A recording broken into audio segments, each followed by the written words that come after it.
बात करेंगे दूसरी झारखंड की विधानसभा सीट की। इस सीट से जो फिलहाल प्रतिनिधित्व कर रहे हैं उन्हें एक फायर ब्रांड नेता के रूप में आप देख सकते हैं। विधानसभा जब सेशन चलता है झारखंड का, उस वक्त काफ़ी मुखर रहते हैं, जमकर हल्ला बोल करते हैं सत्ता पक्ष के खिलाफ। तो आप समझ गए होंगे, बात हो रही है भानु प्रताप शाही और उनकी सीट भावनाथपुर की। इस सीट का नेचर और इस सीट का मिजाज हम समझेंगे, इस सीट को स्कैन करेंगे तो कौन कौन से फैक्टर हैं रंजन जी जो इस सीट को दमदार बनाते हैं या इस सीट पर जीत और हार तय करते हैं। देखिए, अगर हम भावनाथपुर सीट की बात करते हैं तो ये जो सीट है, पहले यहाँ पर कांग्रेस का दबदबा था शुरुआती दिनों में। फिर उसके बाद समाजवादी नेता आए, वो आए। समाजवादी पार्टी की मैं बात नहीं कर रहा, जो समाजवाद की जिनकी मान्यता होती है, जैसे रामचंद्र केसरी यहाँ से जो है वो चुनाव जीतने में सफल रहे। हेमेंद्र प्रताप देहाती वो यहाँ से सोशलिस्ट पार्टी के टिकट पर चुनाव जीतने में सफल रहे। तो फिर एक समय वो आया और फिर 2005 में एंट्री हुई भानु प्रताप शाही की। और भानु प्रताप शाही के एंट्री के बाद जो है वो एक मुख्य मुकाबले में हर बार जो है एक तरफ दिखे हैं। इसके अलावा अगर आप भावनाथपुर सीट को स्कैन करें और उसे देखें तो आपको ये दिखेगा कि जो कालाहांडी रॉयल फैमिली, मतलब नगर उटारी का जो राज परिवार है, वो यहाँ से 6 बार चुनाव जीतने में सफल रहा है, जबकि भानु प्रताप शाही जो है वो 3 बार यहाँ से अब तक चुनाव जीत चुके हैं। तो एक चीज और भी देखना होगा कि अब भानु प्रताप शाही बीजेपी में है और भानु प्रताप शाही का इस क्षेत्र में कितनी उनकी पकड़ है, इसका अंदाजा आप ये लगा सकते हैं कि भावनाथपुर में बीजेपी का झंडा पहली बार जो है वो भानु प्रताप शाही ने ही फहराया है, जब वो पिछली बार बीजेपी के टिकट पर 2019 में चुनाव लड़े और लगभग 40,000 वोट, 39,904 वोटों से जीते। अब अगर हम इसे आगे स्कैन करें और फिर हम उसी एकीकृत बिहार के आखिरी चुनाव से आए तो उस वक्त जो है वो रामचंद्र केसरी जो हैं वो चुनाव जीतने में कामयाब हुए थे समता पार्टी के टिकट पर 8,355 वोटों से। और उस समय जो है अनंत प्रताप देव जो कि कांग्रेस के टिकट पर थे, उन्होंने 29,995 वोट लाए थे, मतलब लगभग 25% वोट उनके पास था। और आरजेडी से यासीन अंसारी थे जिन्होंने की अच्छा प्रदर्शन किया था और लगभग 23% वोट उन्होंने लाए थे। ये 2000 की बात है। लेकिन जब आप भावनाथपुर में चुनावों को देखेंगे तो आपको दिखेगा कि यहाँ या तो ट्रायंगुलर फाइट होती है या मल्टी कॉर्नर फाइट होती है। इसके लिए भावनाथपुर जाना जाता है। और मैं ये 2000 से बात कर रहा हूं और मैं जितने चुनाव देख रहा हूं वहां पर तीसरा कोण तो कम से कम मुझे दिख ही रहा है।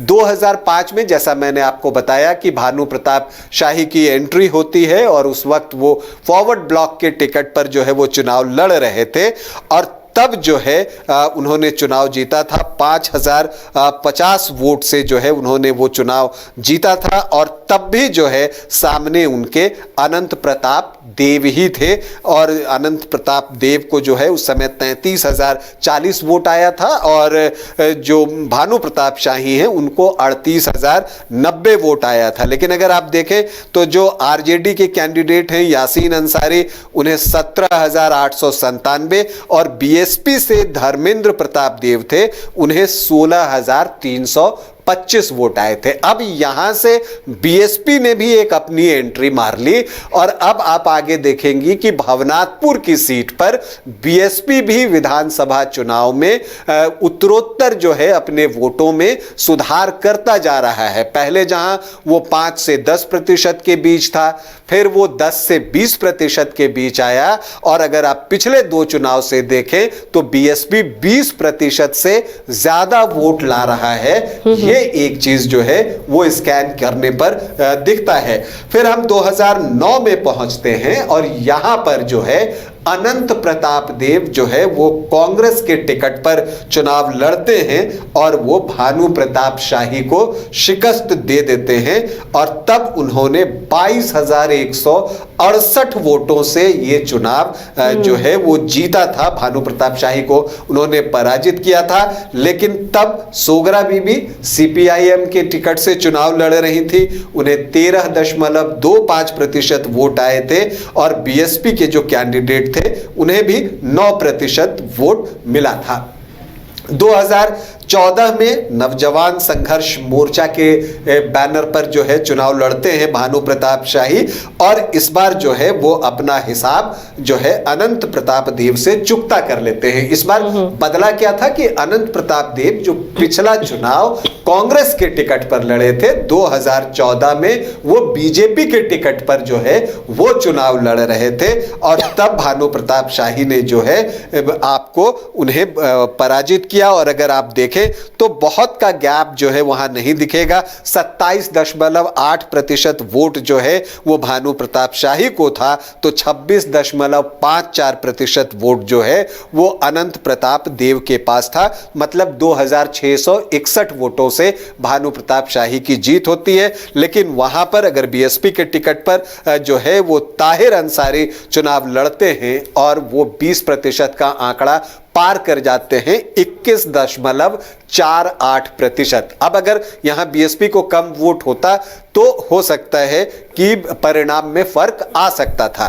फिर आता है 2019, तब तक भानु प्रताप शाही बीजेपी में आ गए थे, तो स्वाभाविक है कि अनंत प्रताप देव को टिकट मिलता नहीं, लेकिन उन्हें किसी और पार्टी ने भी टिकट नहीं दिया और इस वजह से अनंत प्रताप देव को निर्दलीय चुनाव लड़ना पड़ा 2019 में और भानु प्रताप शाही ने एक बड़ी जीत दर्ज की 39,904 वोटों से, मतलब लगभग 40,000 वोटों से। और दिलचस्प ये रहा कि बीएसपी यहां दूसरे नंबर पर आ गया, जो पहले तीसरे या चौथे नंबर पर रहा करता था वो सीधे दूसरे नंबर पर आ गया। सोगरा बीबी बीएसपी के टिकट पर चुनाव लड़ती हैं, 56,914 वोट लाती हैं, मतलब कि 22.28%। और अनंत प्रताप देव निर्दलीय चुनाव लड़कर भी 53,000 वोट लाने में कामयाब होते हैं। 20.76% वोट निर्दलीय लड़ने के बाद भी अनंत प्रताप देव अगर ये वोट नहीं बटा होता तो बीएसपी कैंडिडेट की जीत हो सकती थी। जी हाँ, बिल्कुल। हाँ। इस क्षेत्र में ये है, तो यही चीज जो मैं आपको बता रहा था कि यहां आप देखिए हर मौके पर वोट कम से कम 3 कोण में बटा है, 3 लोगों के बीच बटा है, इसीलिए किसी का मत प्रतिशत आपको बहुत ज्यादा नहीं दिखेगा। लेकिन यहां पर यही ट्रेंड रहा है। अब इस बार क्या ट्रेंड होता है यह देखना दिलचस्प होगा। 2019 में यह सीट गठबंधन में, जो आरजेडी, जेएमएम और कांग्रेस का गठबंधन है, उसमें कांग्रेस को गया था। लेकिन भानु प्रताप शाही, सोगरा बीबी और अनंत प्रताप देव के बीच कांग्रेस जो है एक तरह से यहां पर पिस गई और उसे चौथा स्थान मिला। उसे वोट मिले सिर्फ 4.26%। अब यह देखना है कि इस बार भवनाथपुर की सीट पर किस दल का प्रत्याशी गठबंधन की तरफ से उतरता है। क्या यह सीट एक बार फिर से कांग्रेस को जाता है, और अगर कांग्रेस को जाता है तो कौन उम्मीदवार होगा। लेकिन इन सब के बीच अनंत प्रताप देव ने जेएमएम ज्वाइन कर लिया है। अब उन्होंने क्यों जेएमएम ज्वाइन किया, इसका अंदाजा लगाया जा सकता है। अंदाजा लगाया जा सकता है। हाँ। तो क्या इस बार यहां से कांग्रेस चुनाव नहीं लड़ेगा, क्या जेएमएम चुनाव लड़ेगा?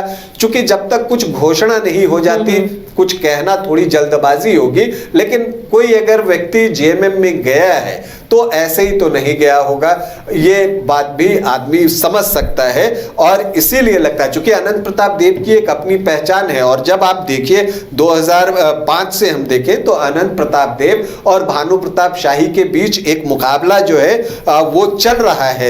तीन नाम रंजन जी, मैं यहाँ पर सोगरा बीबी भी, ये तीनों जो है ये इधर या उधर होकर इस चुनावी मैदान में नजर आते रहे हैं। तो इस बार भी अगर सीन इसी तरह का कुछ होता है तो किसके फेवर में मैदान नजर आ रहा है? देखिए, ये बताना मुश्किल इसलिए अभी है क्योंकि वोटों का डिवीजन किस तरह से होता है। हालांकि लोकसभा चुनाव की अगर हम बात करें तो बीजेपी को यहां से बड़ी बढ़त मिली है 54,111 वोटों से। लेकिन ये भी बात है कि उस वक्त बीएसपी का तो कोई कैंडिडेट था नहीं, यहां आरजेडी का कैंडिडेट था, जीएमएम का भी कोई कैंडिडेट नहीं था। तो इन चीजों में जो परिवर्तन होगा उसका असर भवनाथपुर के चुनाव पर क्या पड़ता है, इसके लिए हमें थोड़ी प्रतीक्षा करनी होगी। एक बार जब उम्मीदवार घोषित हो जाएंगे, देखिए भानु प्रताप शाही का तो ऑलमोस्ट कंफर्म है कि उनको जो है भवनाथपुर सीट मिलनी चाहिए, ऐसा मुझे लगता है। इधर से कौन से कैंडिडेट होते हैं इंडिया गठबंधन की तरफ से, यह देखना दिलचस्प होगा। बीएसपी का भी कैंडिडेट होगा। मायावती का बयान मैं पढ़ रहा था कहीं, उन्होंने साफ कर दिया है कि वो झारखंड में जो है अकेले दम पर चुनाव लड़ेंगी और हो सकता है वो सारी सीटों पर अपने प्रत्याशी दे। तो ऐसी परिस्थिति में जो है चुनाव यहां का रोचक बनेगा। किसे मायावती कैंडिडेट बनाती हैं इस पर भी बहुत कुछ निर्भर करेगा। और यहां पर अनंत प्रताप देव किस पार्टी से चुनाव लड़ते हैं इस पर भी बहुत कुछ निर्भर करेगा। क्योंकि अगर आप यहां पर एक चीज देखें तो जो शेड्यूल कास्ट की आबादी है, यहां बसपा के अच्छा करने के पीछे ये वजह है कि यहां अनुसूचित जाति की आबादी जो है वोटर में 26.16% है। तो लगभग 1/4 से ज्यादा वोटर जो हैं वो अनुसूचित जाति से हैं और वो वोटर बीएसपी को वोट कर रहे हैं। ये चीजें हम पिछले कई चुनावों से देखते चले आ रहे हैं और उनका विश्वास जो है बीएसपी पर बढ़ता चला जा रहा है। लेकिन एक चीज और भी है, यहां जो शेड्यूल ट्राइब वोटर्स हैं वो भी 14.37%, मतलब लगभग 14.5% के आसपास हैं। और जो मुस्लिम वोटर्स हैं वो 14.5% के आसपास है, जिस पर कि जो कोशिश होगी, जो इंडिया गठबंधन से उम्मीदवार होंगे वो इस तरफ देखेंगे। फिर अगर आप देखें तो राजपूत वोटरों की संख्या अच्छी है, यादव वोटर यहां पर बहुत है। और यही वजह है कि आप देखेंगे कि जब बिहार से अलग नहीं हुआ था झारखंड, तब भवनाथपुर में जैसे 2000 में समता पार्टी के उम्मीदवार जीते, आप उस समय आरजेडी जो है वो दूसरे नंबर पर आ गया। फिर आप देखिए कि जनता दल यहां से 2 बार चुनाव जीत चुका है। तो जो एक बिहार का असर था जब तक, तब तक ऐसा होता था। लेकिन अब उसके बाद जो है चीजें जो है वो बदल रही हैं। अब हालांकि यहां जेएमएम जो है रेगुलर चुनाव नहीं लड़ता है भवनाथपुर में। मैं जब देख रहा था तो मुझे दिखा कि 2000 में वो आखिरी बार यहां पर चुनाव लड़ा था भवनाथपुर में, और उस समय जो उसे वोट मिले थे वो मिले थे सिर्फ 1.32%। तो लेकिन अब वक्त बदल रहा है और प्रत्याशी पर भी बहुत कुछ डिपेंड करता है। क्योंकि जैसा मैंने आपको बताया, भवनाथपुर में एक चीज तो हमने देखी कि कई मल्टी कॉर्नर फाइट होती है या ट्रायंगुलर फाइट होती है। और प्लस जो मैंने कहा कि नगर उटारी राज परिवार जो कि 6 बार यहां से चुनाव जीतने में सफल हुए हैं, और शंकर प्रताप देव ने जो है वो सबसे ज्यादा 4 बार यहां चुनाव जीता है, और अनंत प्रताप देव और राजेंद्र प्रताप देव ने 1-1 बार चुनाव जीता है। और भानु प्रताप शाही जो है वो 3 बार चुनाव जीते हैं, हेमंत प्रताप देहाती भी 1 बार चुनाव जीते हैं। तो ये भी हमें देखने में आ रहा है कि भानु प्रताप शाही और जो नगर उटारी परिवार है, राज परिवार है, उनके बीच भी एक फाइट यहां पर देखने को मिलती है। खास करके हम झारखंड अलग राज्य देखने के बाद अगर कहें तो 2005 से, जब से भानु प्रताप शाही ने जो है यहां पर चुनाव लड़ना शुरू किया है। तो एक दिलचस्प मुकाबला मुझे लगता है कि भवनाथपुर में भी होगा। यह भी एक सीट ऐसी होगी जिस पर सबकी निगाहें होंगी कि क्या अगर अनंत प्रताप देव लड़ते हैं, और क्या ये सीट, एक बात तो दिलचस्पी अभी इस बात को लेकर है क्योंकि कांग्रेस अडिग है कि उसे अब जितनी सीटें चाहिए इसके अलावा वो 2 अतिरिक्त सीटें मांग रहा है। तो क्या ऐसा होता है, या जेएमएम कहता है कि ठीक है, अगर आप मांडू और पड़ैया हाट चाह रहे हैं तो फिलहाल भवनाथपुर तो हमें दे दीजिए। तो इस तरह से कुछ और सीटों की मांग जो है वो जेएमएम कर सकता है। तो ये देखना होगा यहां से किस पार्टी का कैंडिडेट जो है वो बीजेपी के खिलाफ दिया जाता है, उसके ऊपर भी बहुत कुछ निर्भर करेगा। और जिस पार्टी को इंडिया गठबंधन से चुनाव लड़ने का मौका मिलता है उसके उम्मीदवार कौन होते हैं, क्योंकि मैं भवनाथपुर में देख रहा हूं कि व्यक्ति का भी महत्व जो है वो बहुत ज्यादा है।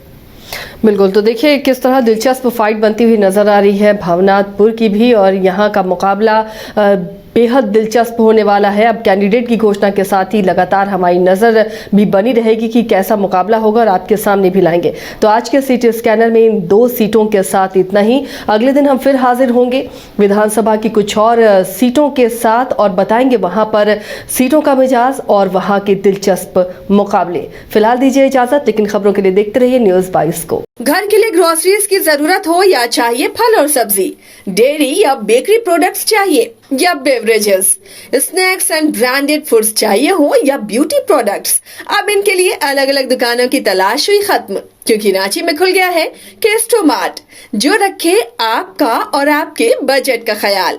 हर सामान पर 5% की छूट, होम डिलीवरी की सुविधा भी। आज ही पधारें केस्टोमार्ट, one stop solution for every customer's requirements. Call 9153989339.